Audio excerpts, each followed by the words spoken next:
Philippe Saint-André is on the line. Welcome back to the show, Philippe. Yeah, good morning. What are we going to do with Anton? What are we going to do with Antoine Dupont? He's a good player, he's unbelievable. I think he's a class player. He's confident player, and he's a very, very quick player. But I think it's this new French team, with a new generation of players. They won the World Cup under 20. They won with their club in Toulouse and some other, and it's a big confidence in this French team. But for them, it will be a huge test this weekend to play in Dublin against a great Irish team. Yeah, he Dupont, and like Owen was just saying there a minute ago, he's seen obviously at the minute is never mind about one of the best scrum halves in the world, one of the best players in World Rugby at the minute, and he helped ruin us with that when we needed that 7-point win to win the championship in Paris back in October. But if you're planning, and you will be at some point soon, against him at club level, Philippe, to counter this guy, what are you thinking if you're trying to give Andy Farrell, and we're hoping you can give him some advice ahead of Sunday? What are you thinking? I think first things, you must not give some gap around the ruck, because it's he has a very good vision, and he's looking all the time if he can break around the ruck. After 2 or 3 phases, if somebody is very, very quick, and after when it's a break with the backs, he's very often the first support on the inside ball, and because he smells the line, and he understands very well the game. He's somebody very, very strong. So I think it's the Irish team need to tackle him and keep him on the floor the more longer possible to be out of action. But this can bring penalty or yellow card. So. But I think for the Irish team, I think you were very unlucky last week in Wales. You took a red card, and against the French team, what is difficult in the French team is that they don't take any risk in their 30 meters. They play a lot of kicking game, but after they are great on the turnover, you have players like Ficou, Vincent, Villiers, Jalibert, Dupont, Penaud. They are quick, they are very, very strong, and they are skillful. So it's a very good French team, very well balanced with the back row, with the front five. I think it's very well coached also by Fabien Galtier and all these assistants. And the confidence is back. In the French team, we had 10 years very, very poor, and now the confidence is back. I will say for the last 4 years, each club in France need to pick 16 French players on the team sheet each week. So our new generation played the top 14, and this is the best thing couldn't happen for the French team. What other work then went in, Philippe, to creating this golden generation? You mentioned bringing in rules that 16 French players have to be in the top 14 squads. What else happened? What else did you see over the last 10 years that suggested that this golden generation was going to come along? When I was the coach of the French team, we had a big problem because 80% of the winger was Fijian, and 70% of the prop was Georgian in the top 14. So we said that we need to stop this. So we need to put a lot of money in the club for the formation, to create the next generation, and to bring good coaching in under 16, under 18, under 21, and to be honest, we had a great generation. We won the World Cup under 20 2 years in a row. Then it didn't happen for the French rugby, and also these young players started to have game time in top 14. Than before, they needed to go in second division to have game time, and this makes completely the difference. But also, I think this young generation, they work hard about their skills, so they are more skillful than the other generation. And also with the new organization, they have a true break in inter-seasons. When they are with the French team, they are 2 weeks before the Six Nations, so they can switch on about the French team. Then before, it was 1 week French team, 1 week top 14. It was a mess. Then now, the player, or they are focused with the club, or they are focused with the international duty, but they don't go back all the time, to club and international duty, and this is very, very disruptive for the player and for the staff. Yeah, the just in relation to the Irish team, the two questions I wanted to ask you, Philippe, just about in relation to Johnny Sexton, and first of all about, there's been so much chat obviously this week about his return to play and the head knock last weekend, the comments made in France. What, first of all, before I ask you about those, in terms of we're not sure yet whether he's going to be in the team or not, but the impact on France of seeing Johnny Sexton's name on that team sheet. Laurence Labitte has spoken this week very affectionately about his abilities as a tactician as much as anything else. I think, to be honest, with this team, the French team, I don't think so. They care a lot, because I think they focus about themselves and they are not focused about the other team. I think it's a change of mentality about this generation. In the starting 15 this week, I have 3 players from Montpellier: Momo Awas, the tight end; Paul Villemc, the lock, and the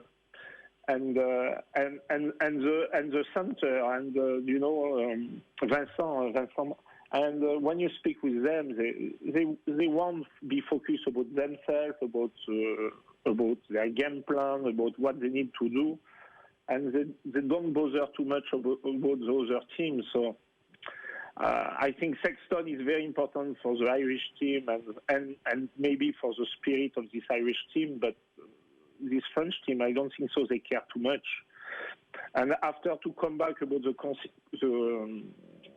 if he play or he doesn't play, I think.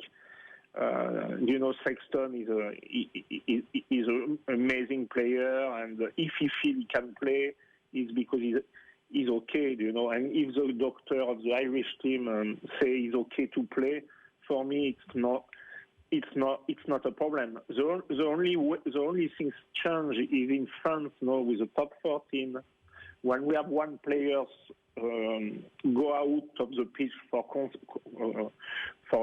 a knock-on or a concussion, is not the doctor of the club are in charge. It's the doctor outside.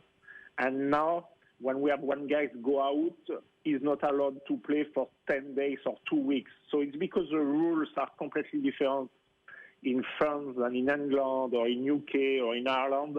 Then maybe it's a lot of things in the newspaper about this. But me, I don't have any doubt if Sexton played this week is because he's 100% and he has the green he has the authorization of the doctor of Ireland, and I think it's not an issue at all, Yeah, and just given so to ask the second part of that question more generally, Philippe, you've been an elite player, you've coached at elite level, coaching at elite level at the minute, you know this stuff inside out. Do you feel that, looking at the stuff that's come out of the UK, particularly over the last couple of months, is the game at a dangerous moment at the minute, or a pivotal moment in relation to head injuries and the long-term impact of that? Yeah, to be honest, when you are a coach or a manager, the most important things for your player is the health and the health of the players. You need to look after your players. The players are important to play, of course, but they are important to carry on for the rest of their life and to feel good, And to be honest, I have a young back row play last week, and in the end of the game, he said he had a headache, and Monday he didn't feel good, so we bring him to a specialist of concussion. And now he's out of 10 days, and yesterday I spoke with him, and for me, of course, I need him, but the health of the players is more important than everything, So, and like you say, with things happening in England, in Wales, and things happening with American football and things like this, we need to be very, very careful, We need to be careful because rugby, it's amazing and we love it, but after you stop to play, you still have 30 or 40 years to live, and the health and safety of the player for me is very, very important. Yeah, paramount. Before we come back to get your prediction for the game, Philippe, I wanted to ask you about, you're not long in Montpellier, obviously, and I think you'd come in just after the loss to La Rochelle, or Ronan O'Gara's La Rochelle, as they've been renamed here in Ireland. From the job that he's been doing there over the last 18 months or so, what's your view? I'm sure you've been keeping a close track on it before you even came in at Montpellier, but what's your view of Ronan as a coach and the style of rugby that he's playing? Well, I think he's doing a great job. Already he was coaching in Paris, in Racing, after he'd been in New Zealand, and now he's doing a great job in La Rochelle. They are in the top 2 in the top 14. They play a very great game of rugby. They are well organized. They are pragmatic. Also, he managed very well the turnover in this squad, because the top 14, it's a long season. And I think, with also all this experience, like a player, but also a coach, I am sure that one day he will be back in the settle of the Irish rugby. Yeah, well, I think that seems like an inevitable graph at some point, and we shall watch that with interest. I should ask you as well before we go, your academies, the PSA academies, people, regular listeners and viewers to the show will be familiar with it. How's all that been impacted by COVID, Philippe? Have you been able to manage to continue to do some level of coaching? Yeah, or where is that at the minute? I think it was tough. We had last year a lot of camp in Ireland, and I think we just did 2. The other was cancelled. In team, we did 2 weeks last summer, but it worked very, very well. And in England, we did just 1. So we just hope that this summer it will be better. We can organize camp in Ireland, in England, in France, because what is important, we try to have great coach, and also we try to improve the players about to be good on the pitch, but also to be a good man and to be a good boy. And also with a mixed city like in Tignes, we have 12, 13, 14 different nationalities, the mix of all this nationality is great to see, and it's great to coach, Yeah, people can check out psaacademies.com for more information on that. Before we let you go, very lastly, how many points are France going to win by on Sunday? 2 points. 2 points difference. I think it will be tough, it will be hard, but they are so confident at the moment. I think France will win by 2 points. Okay, well, we look forward to it, and the pleasure is always speaking with you. Philippe Saint-André, thanks for joining us. Thank you very much. Take care. Bye-bye. Thanks a lot. It's going to be a fascinating game this weekend. It's 20-9 on OTB AM.